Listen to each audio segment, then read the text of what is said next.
In 2007, a school bus carrying 14 students vanished during a routine field trip. No crash, no bodies, no clues. 18 years later, one survivor finds a bracelet in a thrift store, and the truth comes crawling back. What if the bus never left? What if it never could? Before you watch, hit that subscribe button and join the ride. This is the story of the bus that didn't return. Claire hadn't been back to Delpine, Vermont in almost 7 years. The town was exactly as she remembered, a single blinking street light at the four-way stop. Clapboard houses with paint that peeled each winter and tried again every spring, and a gas station that doubled as a diner and a bulletin board for every lost cat bake sale and town hall warning. Her father's house smelled like old wood and lemon floor polish, the kind of smell you only get from a life lived quietly for too long. Claire dumped her duffel by the door and found her father asleep in his recliner, one slipper off the TV murmuring through closed captions about highway construction. He looked older, thinner too. She pulled the blanket over him gently and went outside, needing air. That's when she saw the thrift store. It wasn't there before. Just across the road from the town's only post office was a squat building with a crooked sign. Second Chances, the kind of place run by retirees and stocked by basement. Curious and with nothing better to do, before sunset, Claire crossed the street. The bell above the door jingled with sharp cheer. Inside, dust hovered in lazy beams of fading light. A woman in her 60s stood behind the counter, humming along with a cassette tape that warbled Hotel California. "New in town?" she asked, smiling without really looking. Returning, Claire replied, her voice low, "I grew up here." The woman squinted. "Family?" Ran, her eyes widened. "You're Dan Wren's girl." Claire nodded. "Claw." "Well, I'll be the woman," said, as if that explained everything. She returned to her humming. Claire wandered the aisles. Knitted sweaters, chipped mugs, vintage toys, all the memories nobody wanted anymore. And then she saw it. In the jewelry case, nestled between tangled chains and cracked plastic rings, was a silver charm bracelet. Small, delicate, with only 3 charms. A music note, a tiny dog, and the letter J. Claire's breath stopped. She knew this bracelet. It belonged to Janie Delcor. Janie had been her best friend in 7th grade. She sat behind Claire in math, whispered during roll call, and always smelled faintly of cinnamon gum. She was funny, insecure about her teeth, and she never took that bracelet off. Except Janie hadn't come back from the trip. Neither had 13 other kids. It had been a school bus trip to Bear Hollow Preserve. One bright October morning in 2007, and the bus never returned. No crash, no wreckage, no bodies. They'd called it a tragedy. Mechanical failure, possible misdirection. Search underway. But after 3 days, the headlines stopped. After a week, the school held a memorial with no photos, just a list of names. And then they never spoke of it again. Claire had been sick that day. Fever, strep throat, a lucky illness. She stared at the bracelet for a long time. "Where did this come from?" she asked the woman behind the counter. This bracelet, it belonged to someone I knew. It was lost." "Where'd you get it?" The woman blinked, then glanced at the case. "Came in a donation box last week, maybe. Might have been from the Parsons estate. They're cleaning out their attic." Claire opened her wallet. "I'll take it. It's 5. Claire handed her a 10. The woman gave her change with the same vague smile. Back outside, Claire stood under the early evening sky, the bracelet in her palm. It was worn but intact. The music note charm had a scratch across it. The J was a little bent. She turned it over and froze. There, engraved in faint looping letters on the underside, were the initials Urjdurji Maudu. She sat in her car for nearly 20 minutes, the bracelet clutched in her fist, trying to remember everything she could about that week. About Janie, about the day the bus left and never came back. No one talked about it anymore. Not online, not at reunions. And the school board had retired the bus number the following year. She still had the newspaper clippings in a folder back in Boston, buried deep in a drawer, labeled Avoid. But seeing this holding it, it wasn't avoidable anymore.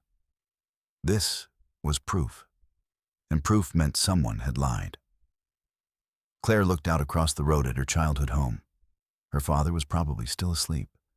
The town hadn't changed, but something inside her had. She reached for her phone and opened a new note. Missing. October 2007. Bear Hollow field trip. 14 students, 1 teacher. No return, no crash site. Claire ran absent due to illness. Janie Delcourt was one of them. Her bracelet just turned up in a thrift store. Claire closed the note and looked at the bracelet again. Janie didn't give things away, and she sure as hell didn't come home to return a bracelet no one else could have had. The past wasn't gone. It had just been quiet, and Claire was about to make it loud. Claire stood outside the old middle school the next morning, her car idling as she stared at the building like it was a puzzle she'd forgotten how to solve. It hadn't changed much. Same sagging roof, same front sign with letters missing. Welcome me to LPA My Deal School. The hedges were trimmed now, but the rusted bike rack still leaned at the same awkward angle, and the flag pole chain clinked faintly in the morning breeze. 14 kids had left this building in 2007 and never come back.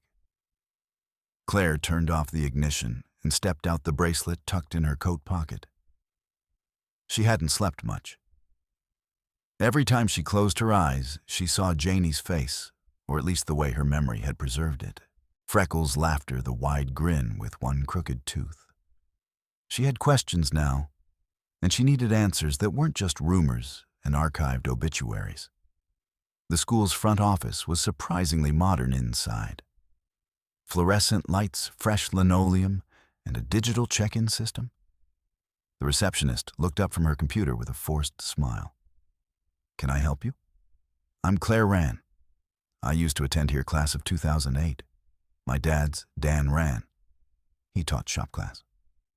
The woman perked up. Oh, Mr. Wren, yeah, he retired a few years back. How's he doing, slowing down? Claire said. I'm helping out while he recovers from surgery. Well, welcome back. What can we do for you? Claire hesitated. Actually, I was hoping to take a look at some old yearbooks, maybe records from around 2007. The woman tilted her head. What for? I'm writing something, Claire lied. Personal project. I was out sick during the field trip, the one where, well, you know, the receptionist's expression tightened. We don't really keep that stuff anymore. There was an audit a few years ago. Cleared out a lot of old records. Claire raised an eyebrow. An audit, yeah. The board had a compliance review, updated privacy protocols and all that. She tapped her nails against the desk, then leaned in slightly. You're looking for someone specific, Claire paused. Janie Delcourt. She was my best friend. The woman's face fell. She glanced around, then lowered her voice. Sweet girl, that whole thing. It was awful. We weren't even allowed to hold a real memorial in here. The board didn't want the younger kids scared. I found something of hers. Claire said, pulling the bracelet from her coat pocket in a thrift store. I think it was hers. I know it was. The woman stared at it.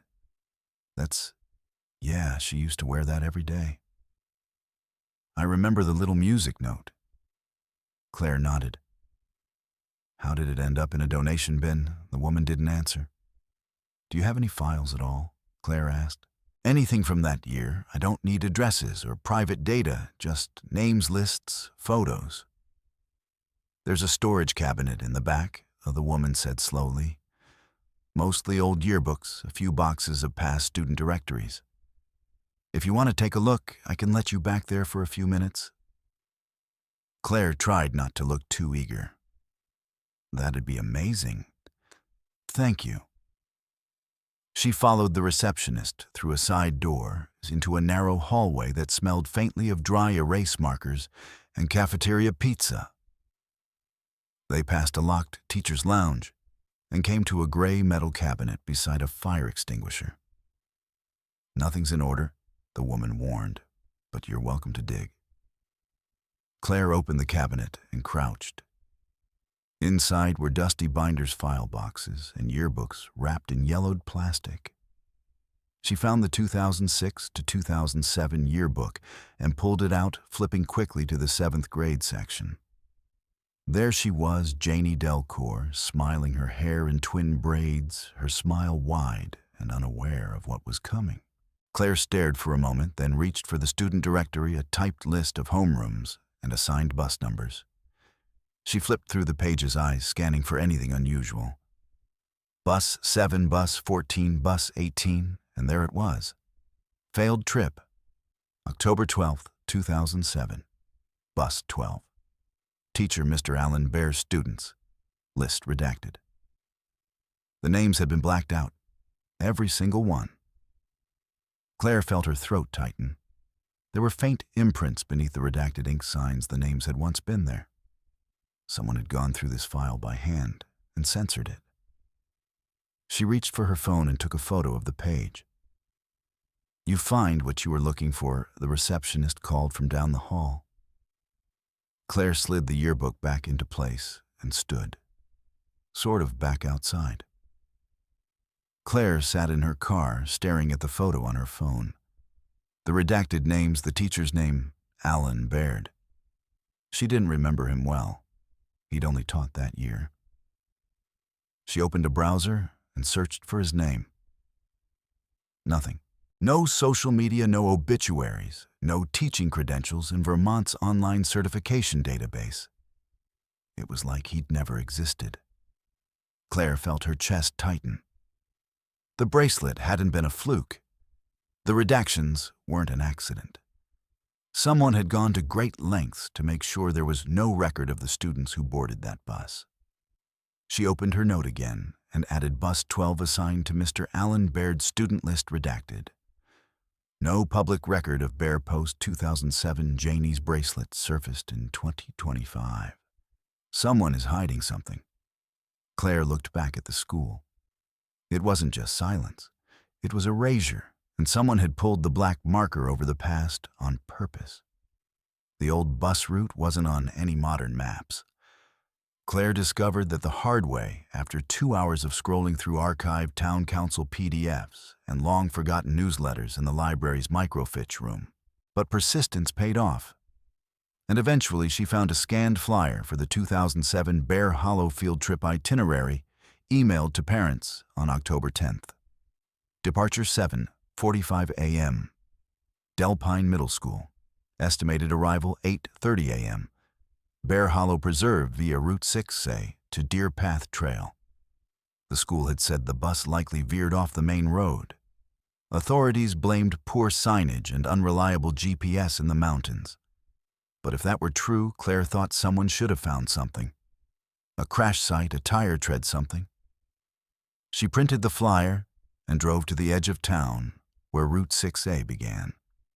A winding 2-lane road that cut through dense forest. The sky had grayed by the time she reached the junction with Deer Path Trail. The sign was still there, though half rotted and nearly swallowed by ivy. She parked the car off the road engine, idling in the cold, and stared at the trail. It was barely a trail now, just a gravel ribbon vanishing into the trees. No recent tire marks, no maintenance, no welcome sign for Bear Hollow. Claire checked her phone. No signal. She hesitated for a beat, then grabbed her coat and flashlight. There was no clear destination, but she needed to walk the path herself. Needed to feel it. Retraced the ride Janie and the others had taken.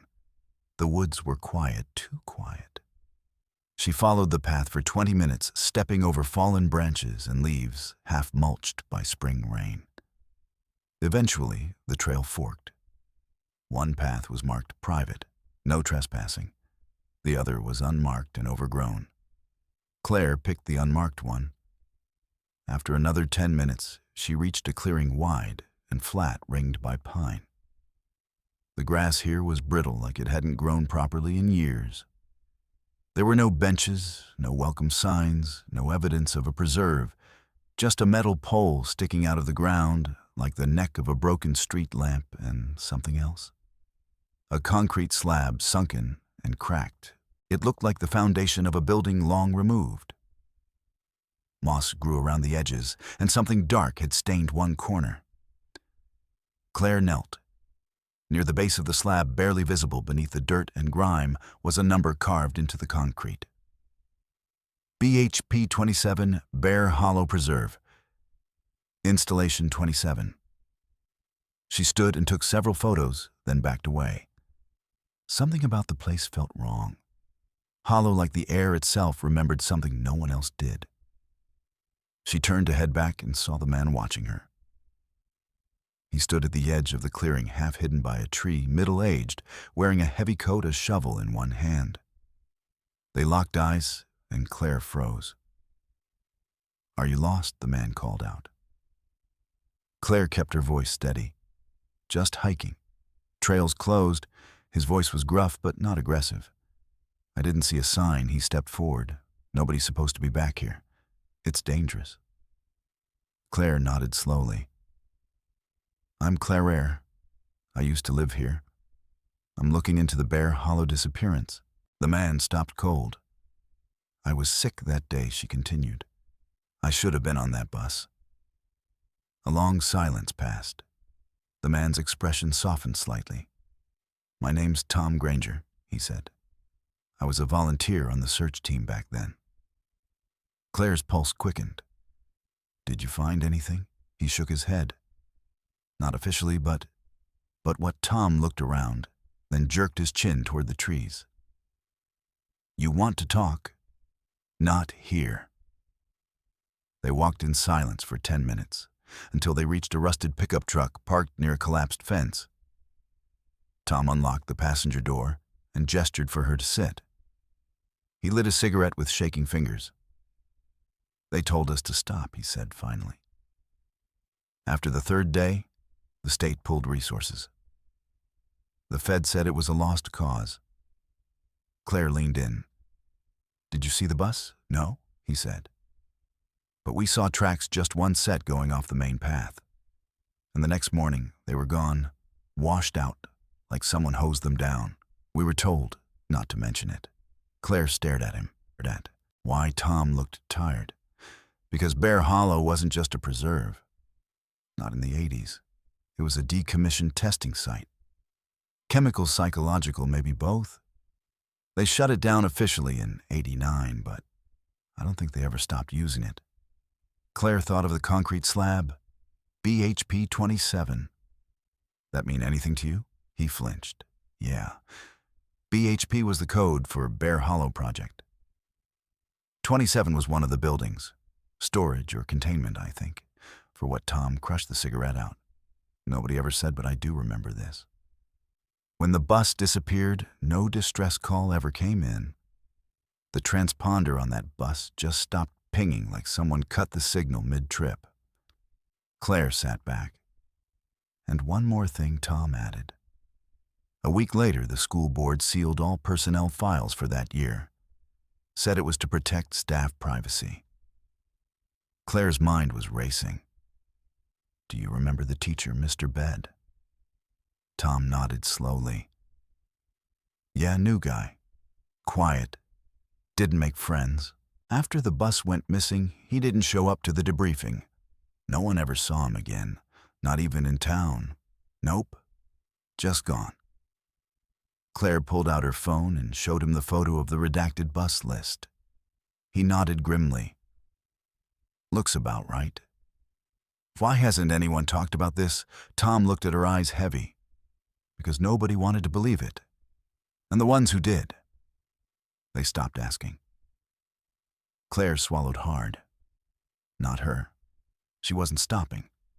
Claire wasn't paranoid, not really. But when the same silver pickup truck appeared behind her twice in the span of 20 minutes on Main Street, she started paying attention. She turned onto Grange Hill Road, then quickly veered off into the Delp Pine Library parking lot.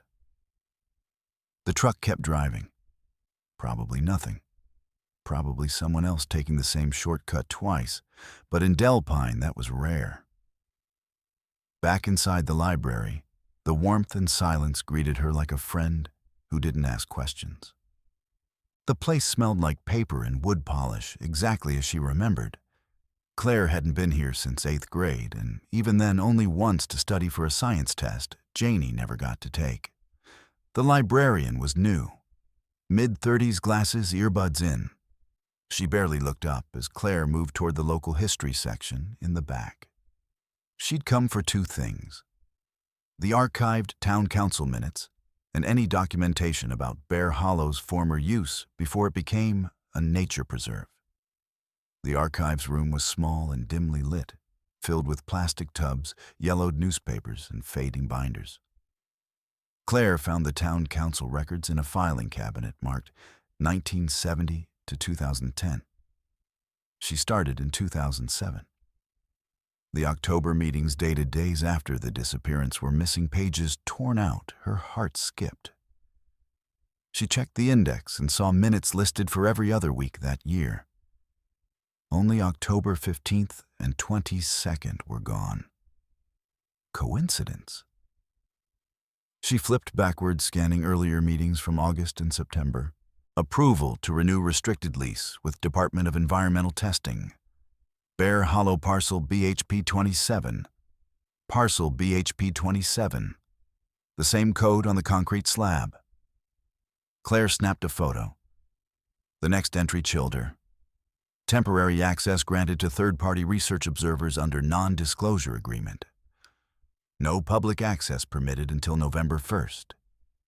She took another photo and closed the folder carefully, her fingers trembling slightly. If Bear Hollow had been leased to a government contractor or research group, the field trip never should have happened, and someone made sure that detail vanished with the bus. Back at the front desk, the librarian finally looked up. "Find everything?" Claire nodded absently. "Do you have any archived newspapers from that week in October 2007, the Delpine Courier?" The librarian tilted her head. "Sure, but a bunch of local editions from that fall were water damaged a few years back. Flood in the basement. We had to toss most of them." Claire wasn't surprised. Still, she asked to see what was left. They had one issue. October 9th, 2007, the last edition before the field trip. On page 3, wedged between an ad for propane and a bake sale announcement, was a short notice.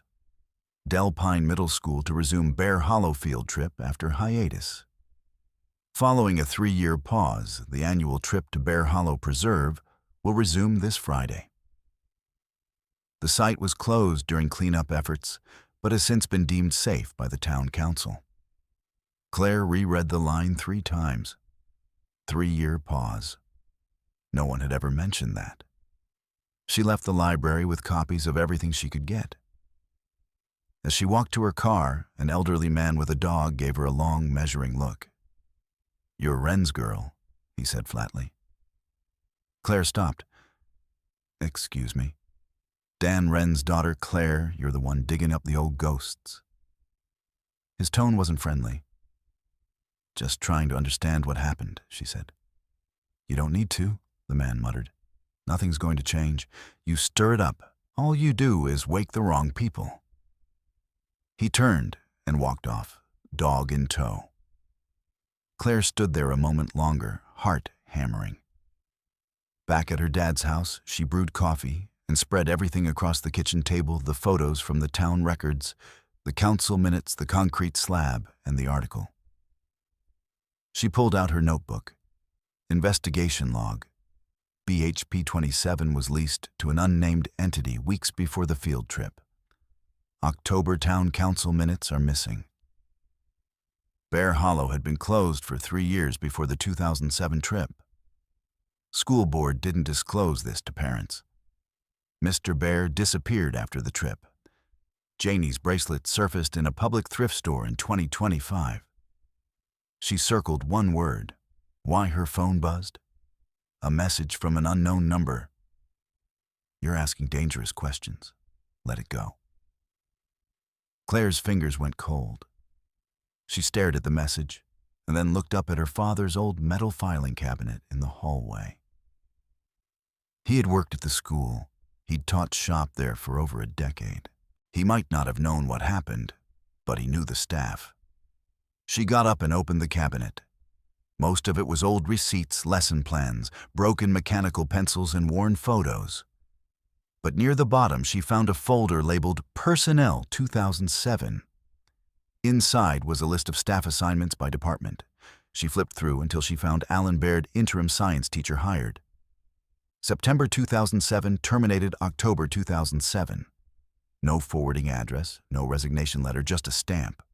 File closed, do not pursue.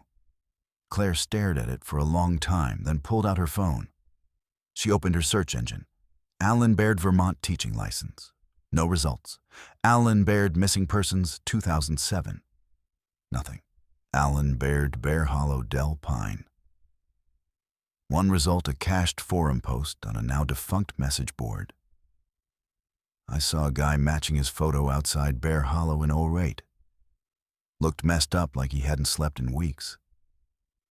When I asked if he needed help, he just said, "They're not gone. They're underneath." Claire clicked the thread. Page not found.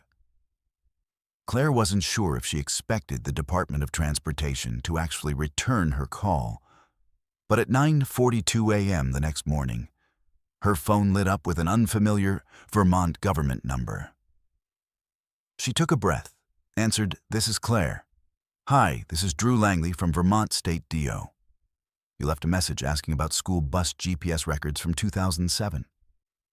That's right, specifically bus 12 from Del Pine Middle School. October 12th, 2007. Langley cleared his throat. Those records aren't exactly easy to find. That system was pretty new back then. Not all buses had it yet. Claire hesitated. Did bus 12 have it, according to our archived inventory? Yes. That fleet was upgraded in 2006. Bus 12 had a basic transponder. It pinged location data every 5 minutes. Claire's pulse quickened. Is there still data from that day? Langley paused. That's the weird part.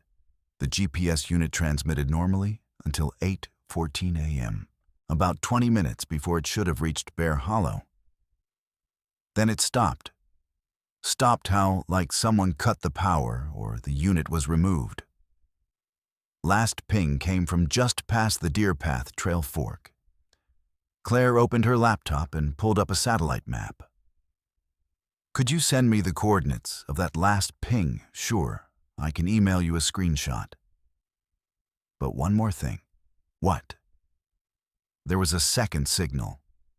Another unit briefly picked up something at 3:17 a.m. the following morning. Same model, same ID, but this time from a location 15 Bay North, near a defunct rail station. Claire blinked. How's that possible? Langley exhaled. It shouldn't be. We logged it as a glitch, but, well, glitches don't usually change location like that. He emailed the details while Claire stared at the screen, stunned. 2 pings, one where the bus should have gone missing. The second, hours later, nowhere near the route. She clicked the file. The final coordinates resolved into a grainy satellite image. A railyard long since overtaken by trees, with a narrow access road and a rusted shed still visible from above. Claire searched the address. No street view, no local references. The only mention was from a 1981 zoning permit, granting rail companies access for emergency depot functions. Emergency depot or a transfer point. She stared at the image. Trees, shadows, forgotten space. If the GPS unit was reactivated there even briefly, it might mean the bus wasn't destroyed. It had been moved, and someone had tried to make it disappear. She didn't tell anyone where she was going. Not her father, not Tom Granger, not even Jeanette, the clerk at town hall, who occasionally replied to her late-night questions with PDF scans of council filings. She drove out past the old mill, past where the pavement ended and the gravel crunched beneath her tires. Her phone lost signal again around mile 10. The railroad emerged behind a curtain of pine trees. A sagging chain-link gate had long since collapsed inward, and the tracks were rusted over half, swallowed by moss. The shed still stood a rectangular building with flaking paint and no visible windows. Claire parked on the edge and approached on foot. The air smelled of rust and damp soil. The shed's door was unlocked. Inside, dust, decay, and emptiness, except for tire tracks, faint old but there. She followed them across the concrete floor until they disappeared beneath a trapped door sealed shut with rusted bolts. A chain had once looped through the metal latch, but had been snapped clean, leaving a twisted length dangling. Claire took photos, then turned to leave. That's when she heard it. A soft crack branches breaking behind her. She froze. Footsteps 1-2 crunching across the gravel outside the shed. She stepped silently to the side of the door, pressing her back to the wall, heart-pounding hands slick with sweat. The footsteps paused, then a low, growly voice. "You shouldn't be here." Claire didn't recognize it. Male, older, deliberate. She said nothing. The footsteps moved on, fading.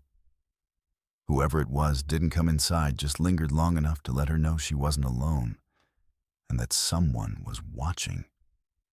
Back at her car, Claire drove fast. Her tires kicked up gravel and sent birds scattering from the treetops. She didn't stop until she reached town limits. She pulled into a gas station and checked her phone. Still no signal. She opened her laptop and loaded the photos, the snapped chain, the faint tire marks, the inside of the shed. Then she uploaded everything to a private backup folder titled Field Trip Restricted Access. She added a new note to her log. GPS findings. Last confirmed ping. 8:14 a.m. near Bear Hollow. Unexpected ping. 3:17 a.m. 15 MEI north at Old Railroad. Railroad shows signs of vehicle movement and a trapped door. Someone was there today. Unknown male, possibly watching sight. She leaned back in the seat, heart still racing. If the bus had been moved and the GPS signal reactivated briefly, it meant at least part of the vehicle had survived. But the school board never said a word. No one had followed that signal, or worse. Someone had, and made sure it went nowhere. The next place on Claire's list wasn't in any official report. It was a gas station just 2 miles down the road from where Bus 12's GPS had cut out on October 12, 2007. It was called Pine Top, a squat brick building with a faded sign and only 2 working pumps. The kind of place where time felt like it had stopped sometime in the late 90s. Claire pulled in around noon, noting the small, outdated security camera mounted just above the front door. It looked dusty but functional. The man behind the counter was about 70 with white stubble and eyes that narrowed the moment Claire walked in. Pumps broken. Credit only. "I'm not here for gas," Claire said gently. "I'm looking into something that happened years ago." "Then you're wasting your time," he muttered, eyes back on the lottery tickets he was scratching. She took a photo from her coat pocket and slid it across the counter. An old yearbook image of Janie Delore. The man's eyes flicked toward it. "She came through here," Claire said. "Or maybe the bus did. October 12th, 2007, early morning." "I don't remember kids," he said too quickly. Claire didn't buy it. There was a bus. It stopped briefly. It would have shown up on your surveillance system. He stared at her a long moment. Then with a sigh, he said, I didn't say there wasn't a tape. Her pulse quickened. You still have it. I shouldn't, but you do. He grunted and ducked behind the counter, emerging with a small, dusty box labeled Cam Backup 2007. Claire stared. You kept it. I was told to erase everything after that week. Power outage did half the job, but this one tape got jammed in the system. Never recycled. He slid it across the counter toward her. It's VA's. Good luck finding a player. Claire took it carefully. What's on it? He shrugged. A school bus pulling into the lot around 8:10 a.m. Driver gets out, checks the hood, doesn't go inside, stays parked 5 minutes, then leave the wrong way. The wrong way. Not toward the preserve, toward the back road, or the one they were supposed to avoid. Claire's heart hammered. Do you know who the driver was? Didn't recognize him. But he was wearing the wrong jacket. Not Delpine's school colors. Looked like a windbreaker. Plain black. What happened when you told someone I didn't? He met her eyes because a man came in the next day. Said he was with the school board, asked about tapes, told me not to share them. I didn't like how calm he was. You didn't turn it in. He nodded at the tape. That is me turning it in. Claire left Pine Top with a VHS clutch, tightly heart-pounding like it would crack her ribs. She drove straight to the only person she knew who might have a working VHS player, Margaret Harker. Her father's former colleague, a retired teacher who had taught at Delpine during the 2007 incident. Claire hadn't spoken to her in years, but she remembered that Margaret had been one of the only teachers who publicly questioned the school board's official story. Claire rang the bell on her cottage door. Margaret answered wearing a cardigan and holding a mug of tea. Claire ran, she said flatly. Took you long enough. I found something, Claire said. I need your help. Margaret's living room was a time capsule, shelves of annotated classics, cross-stitched wall hangings, and a cabinet filled with obsolete media players. You still use VHS? Claire asked. Margaret raised an eyebrow. The classics don't stream. They sat on the worn couch. The old TV buzzed to life, and Margaret inserted the tape. The footage was grainy but clear enough. A yellow bus pulled into frame, parking crookedly by the pumps. That's it, Claire whispered. Bus 12. They watched as the driver stepped out. He wasn't a teacher, not anyone Claire recognized. Tall, wiry, wearing a black jacket, not a school uniform. He didn't open the door for the students. He opened the hood, checked something, and then walked to the side of the bus. For a few seconds, he turned toward the camera. Margaret inhaled sharply. That's not a driver. That's Alan Baird. Claire turned. You're sure I remember that face? He wasn't supposed to drive that day. He wasn't certified. He was just a temp hire. He taught science barely. On the tape, Baird climbed back into the driver's seat.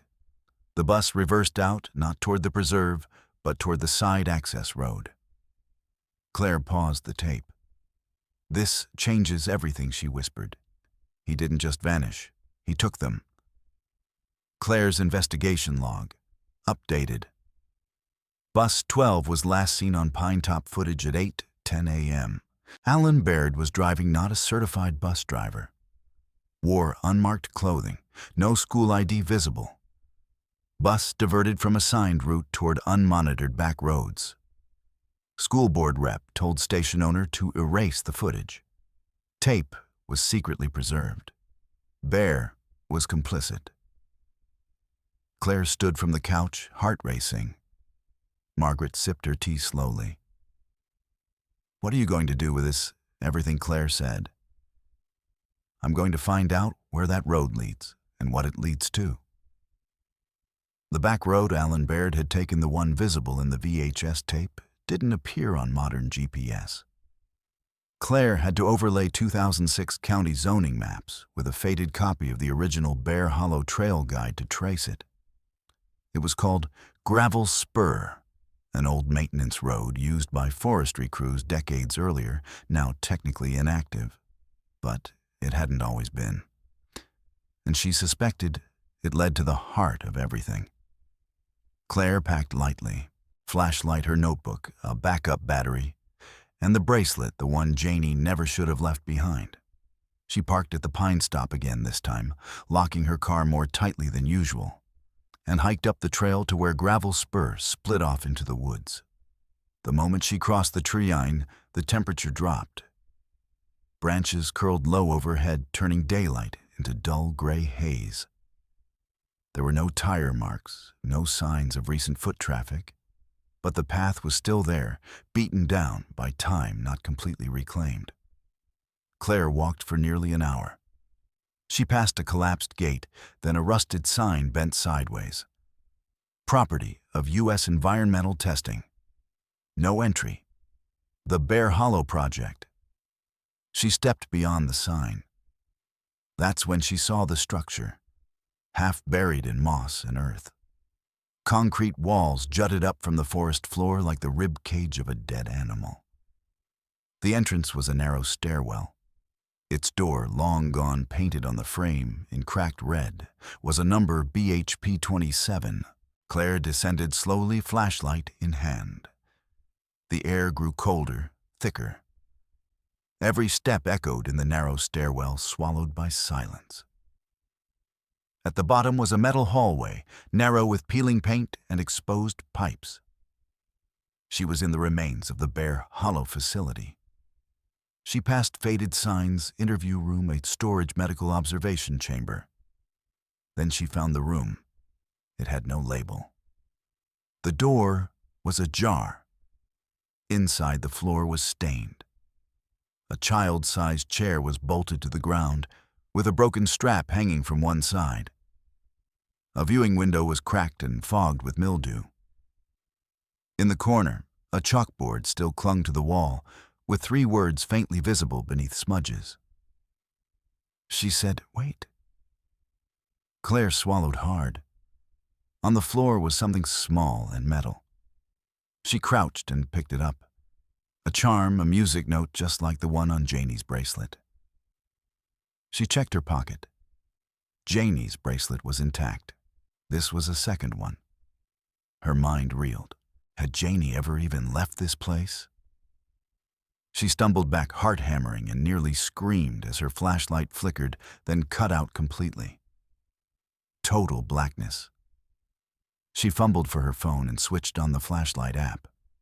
It barely cut through the dark, but enough to see the wall ahead of her. There were names scratched into the paint.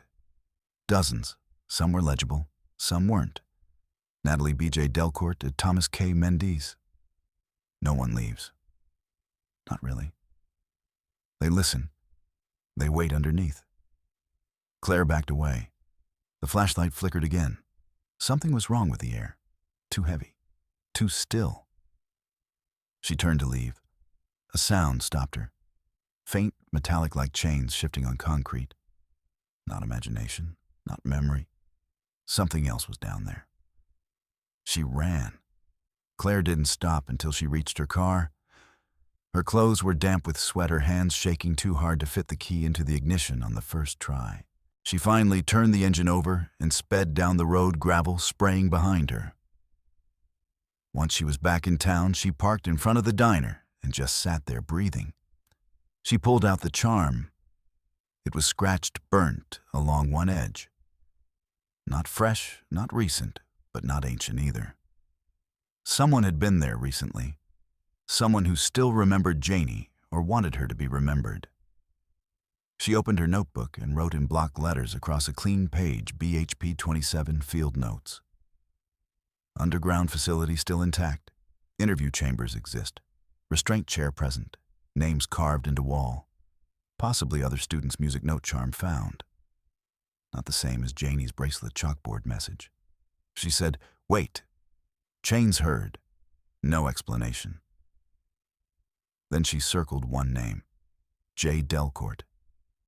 Janie had made it there, but had she ever left, Claire couldn't shake the sound. chains on concrete. It looped in her mind like a haunted echo. She tried to rationalize it. Maybe something shifting overhead or the building settling. But deep down, she didn't believe that. It felt personal, too precise.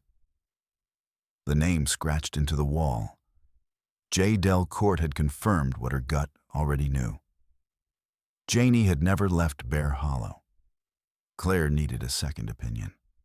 Someone who had been there. Someone who had seen something before the silence set in. She remembered a name that had come up in one of her dad's old files.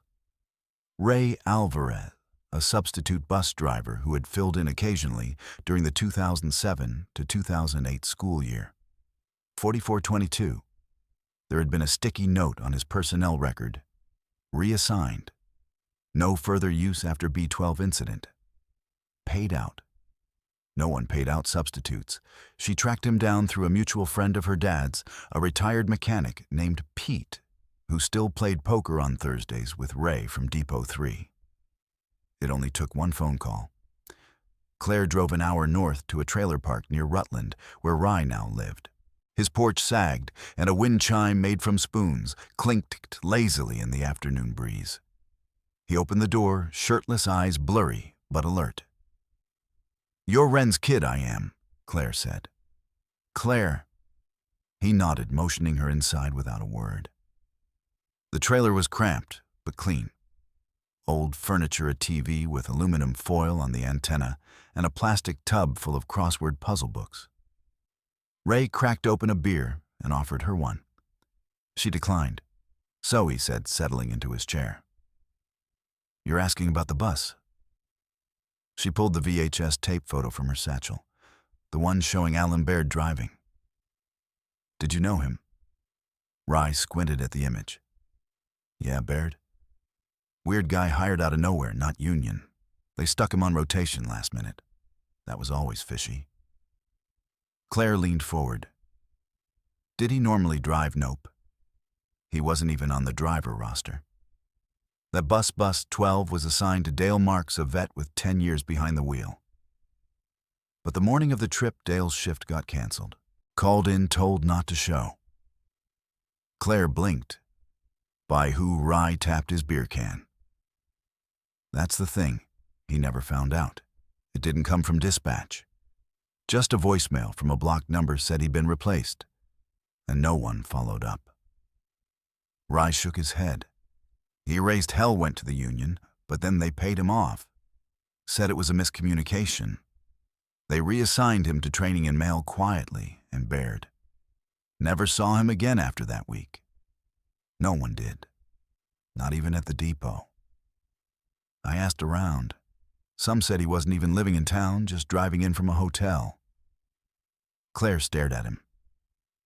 "So someone planted him?" "Yeah," Rye said, taking a sip. "Someone who wanted a specific driver on that bus on that day." Ray scratched his jaw and glanced toward a cabinet. "Hold on." He stood and returned a minute later with an old clipboard wrapped in plastic. "I shouldn't have kept this, but I didn't trust what was going on." Claire looked down at the sheet attached to it. A driver assignment roster for October 12, 2007. Handwritten initialed bus 12 reassigned to a Bear C directive. No AM check-in required. "Why wouldn't he check in?" Claire asked. "Exactly," Rye said. "We all had to clock in record mileage, do safety checks.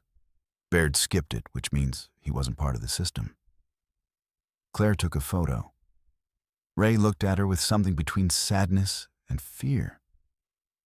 "You think those kids are still out there?"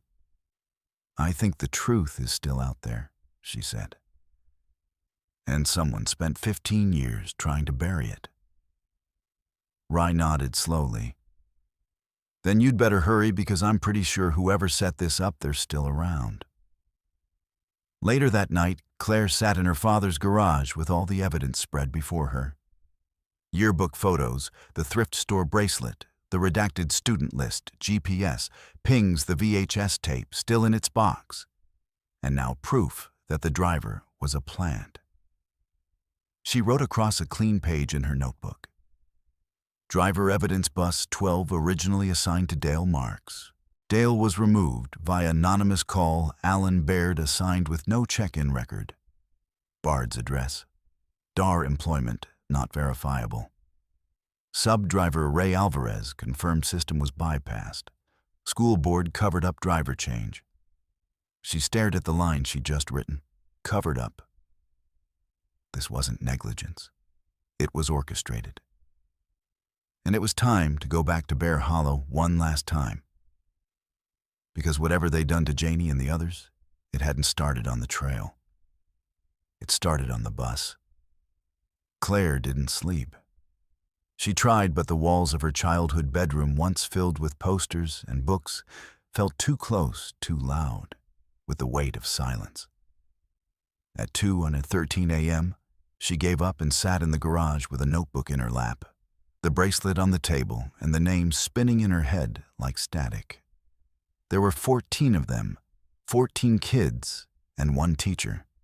If that's what Alan Baird had really been, she had their names. She had photos. She had a VHS tape showing the bus turning off the assigned route. But what she didn't have, what she still needed, was a direct link to whoever had orchestrated it. Someone powerful enough to shut down the investigation, bury the personnel files, and erase entire records. She stared at the school board letterhead she'd scanned earlier that week. Mornington Educational Trust. And one name stood out, E. Rutherford. She'd signed every file closure order from 2007 to 2010. Her name was on the audit that erased the student list, and her address had been redacted in the town's public registry. But old printed directories, those couldn't be edited retroactively. Claire drove to the Mornington Library, as the sun was just cresting over the trees. It opened at 8:00. She was on the steps at 7:59, bouncing her foot impatiently. The reference librarian, Jeanette, 40-something, blurry-eyed, coffee in hand, was startled but not unfriendly. Claire recognized her from the town hall office. Jeanette blinked when Claire gave her the name. Eleanor Rutherford, she repeated. I haven't heard that one in years. She's still on the Mornington Educational Trust Board, Claire said. Or at least her name is. She doesn't attend meetings. Everything's remote now. But yes, she's still around. Has a private estate on Woodpine Lane near the reservoir. Can I see her old listings? Jeanette raised an eyebrow. You doing a school project? Something like that. After a few minutes, she returned with a 2006 town register. Claire scanned the page and found it. Rutherford Eleanor M. 48. Woodpine Lane, retired psychologist, former school administrator psychologist. Claire jotted it down. Did she ever work with students? She asked. Jeanette nodded. Counseled kids back in the 80s, then moved into board oversight. Always behind the scenes quiet. Claire thought of the quote Ray Alvarez had given her. You'd better hurry. Whoever set this up is still around. It had to be her. That evening, after printing everything she had into a single file marked Field Evidence, Greystone Incident, Claire returned to her father's house. The front gate was open. That was strange. She hadn't left it that way. Her keys slid quietly into her palm as she approached the front steps. The porch light was off. The screen doors swayed gently in the wind. Inside the living room, light was on. Her father was asleep in the recliner again, or so she thought, until she saw the blood. Dad. Claire dropped the folder and ran to him. Not much blood, a cut above the eyebrow. His glasses were broken. He stirred. What, Dad, wake up? What happened? He blinked blurrily. Don't remember. Someone knocked. Thought it was Pete. Next thing, someone's in the house. Did you see their face? He shook his head slowly. No woman, I think. Small, fast. Took something. Claire's heart dropped. She ran to the kitchen where she'd left her satchel on the table open, half emptied. The VHS tape was still there, but the notebook was gone. Her backup USB gone. The original bracelet gone. Whoever had come wasn't just sending a warning. They were covering tracks. She stayed awake all night, documenting everything she remembered into a fresh file. At dawn, a white envelope appeared on the porch. No stamp, no address, just her name. Claire. Inside was a single sheet of paper. Stop digging. You're not just stirring the past. You're walking into it. There's still time to leave, but not much. There was a drawing on the back, a child's sketch in black crayon, a bus of forest, and below it, a figure in the trees with no face.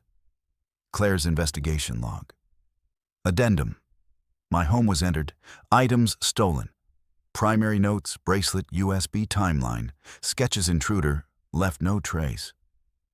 Father mildly injured.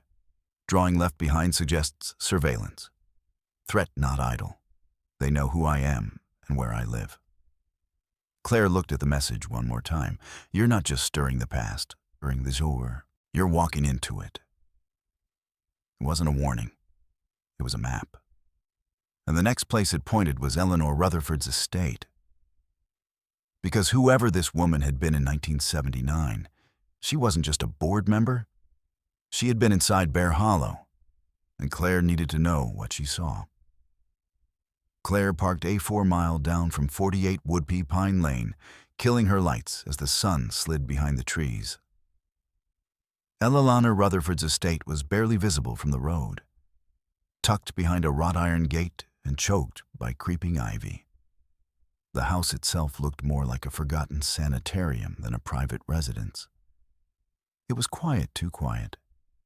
No cars, no porch lights, no dogs barking, just the creak of wind through branches and the soft rattle of something metallic hanging from the rear gate. Claire crouched beside the fence line, pressed record on her phone, and whispered May 28th, 9:07 p.m. Approaching residence of Eleanor Rutherford. Strong link to Mornington Educational Trust and the Bear Hollow Project. Unknown risk level. She found a gap in the fence, where rust had eaten through the links and slipped inside. The house loomed above her, tall and narrow. Its siding cracked like dried skin. Every instinct screamed for her to turn around, but she didn't. She was too far in now, too close. She crossed the gravel quietly, avoiding the front door, and made for the side entrance. A sunroom with shattered panes and a door propped open with a stone. Inside, the air was stale, almost chemical. Claire swept her light across the room. Stacks of paperwork, medical files, half-burned photographs. A faint hum buzzed from somewhere deeper in the house, mechanical and low. She passed into the main hallway, and the smell hit her. Disinfectant and something metallic underneath. She stepped into what once must have been a sitting room. But this wasn't just a home. It was an archive. Folders, cassette tapes, black and white photos pinned to cork boards. The wall was covered in sketches, some drawn with precision, some with the manic swirl of a disturbed hand. Children's names, drawings of the bus dates, times, scribbled numbers, and one word repeated over and over underneath. Claire approached the central desk. An old Realtor tape recorder sat at its center, still functional, labeled Session 47 BHP JD. She pressed play. A girl's voice crackled through the machine. Small, afraid, familiar. I don't want to go back in the room. Please, I told you everything. A second voice. Calm, female, clinical. What did you hear last time, Janie? Silence. Then it's in the floor. It hums. It talks when we sleep. It said we shouldn't leave, that it's hungry, and the other's gone. Some under, some in the dark room. But it's not their fault. You opened it. Janie, what did you see? A long pause. The bus never moved. You just made it feel like it did. The tape clicked off. Claire stepped back, breath tight. It wasn't a field trip. It was an experiment. In the corner of the room, a cabinet sat open. Inside, patient files, medical intake forms, all labeled with BHP case numbers. Claire flipped through and froze at one marked BHP 12 JD Delcourt. Janie, age 12, subject 6. Photos, vitals, drawings, notes, displays high auditory sensitivity. Speaks of bus beneath the bus. Expresses dissociation, temporal dislocation records, altered sleep cycles, told others, we're in a loop. We never left. At the bottom, a signature, Eleanor M. Rutherford, PD lead, clinical observer. BHP. Claire felt sick. This wasn't about a missing bus. This was a psychological field test conducted on children on Janie.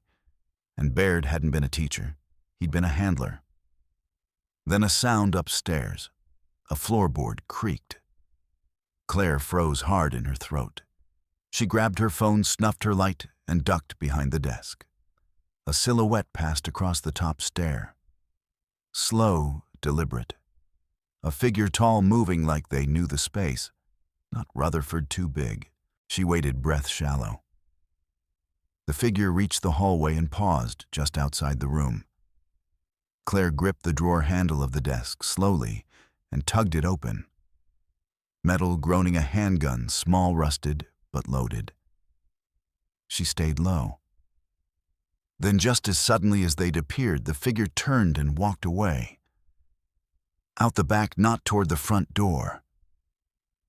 Claire waited until the footsteps faded, then bolted.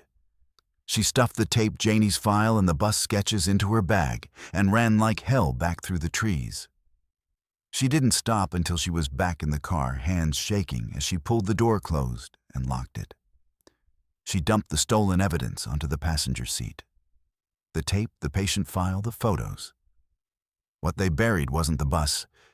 It was the program, and it wasn't the first time they'd done it. She flipped to the back of Janie's file. One last note.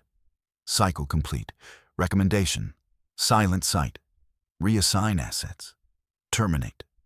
Bed. Claire stared at the last word. Terminate. Alan Baird had never disappeared. He'd been erased, just like the others, just like Janie. Unless she'd found a way to leave something behind.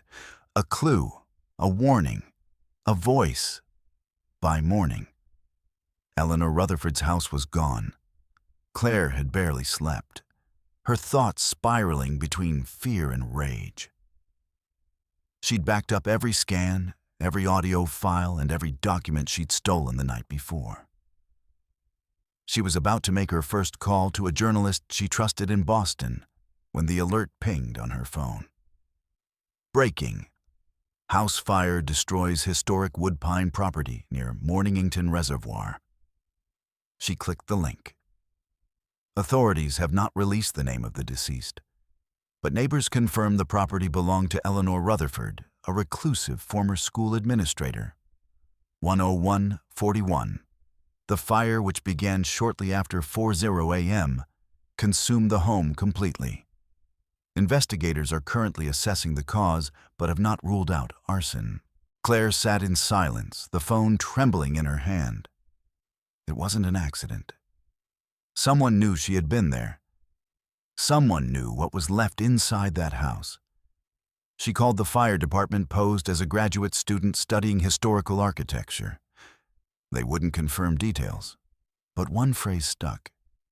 We found what looked like an archive room burned through, but no human remains on site.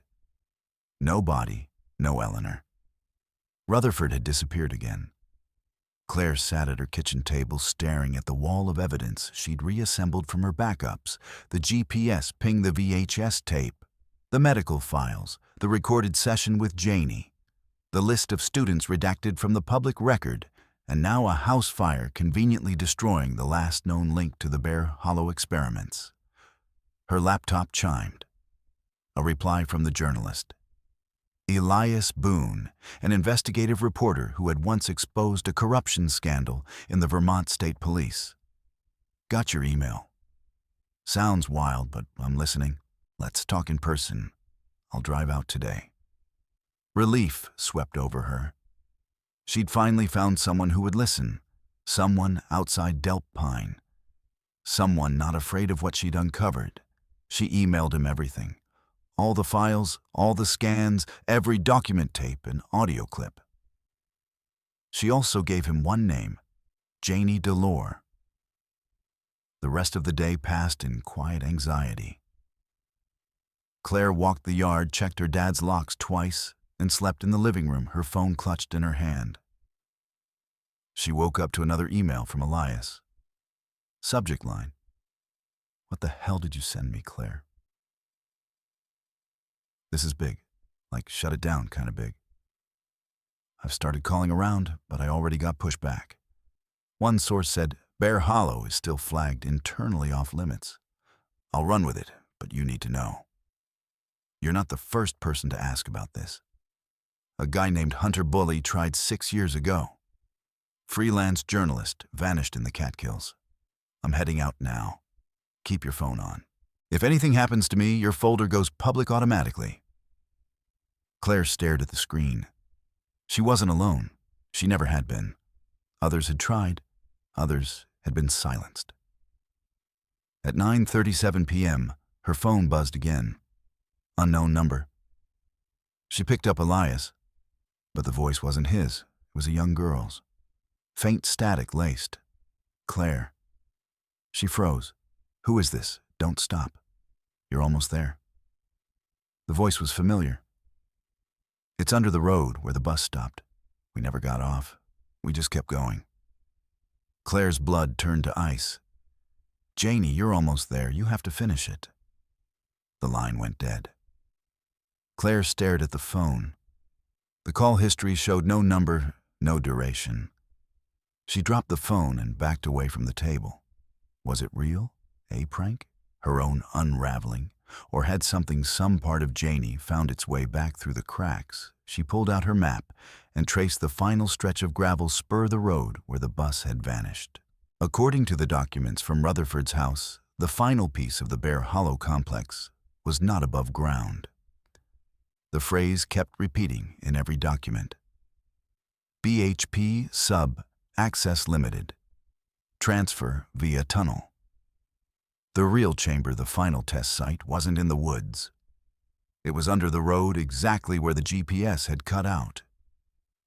Claire's final entry. Destination gravel spur beneath the old mile marker.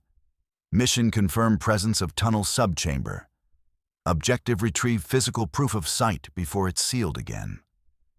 Backup sent to Elias Boone. Fail safe timed release to media of contact is lost. She packed the flashlight, camera, phone, and what was left of Janie's file. This time, she wasn't just following leads. She was going underground. The road was quiet. Gravel's spur looked the same as it had weeks earlier. Overgrown, deserted, forgotten. But Claire knew better now. She knew what lay beneath the cracked asphalt and moss-covered branches. She parked at the edge of the last known GPS ping, checking the coordinates 3 times. It was almost exactly where the bus had turned off the route, where the signal had stopped, where Janie's voice, real or not, had told her to look. Claire stepped out into the fading dusk, flashlight strapped to her wrist, her satchel packed tight with recording equipment, spare batteries, and 2 burner phones. One would remain in the car, uploading her GPS every 5 minutes. The other she would take down with her. A stone mile marker stood nearby, weathered, partially collapsed. She crouched near its base and cleared away the debris. There, a rusted metal hatch, buried beneath years of pine needles and dirt, bolted shut, but one hinge had cracked with rust. She gritted her teeth and pried. It gave with a screech like a scream. A stairwell descended beneath the road, and at the bottom a sealed door marked simply BHP sub.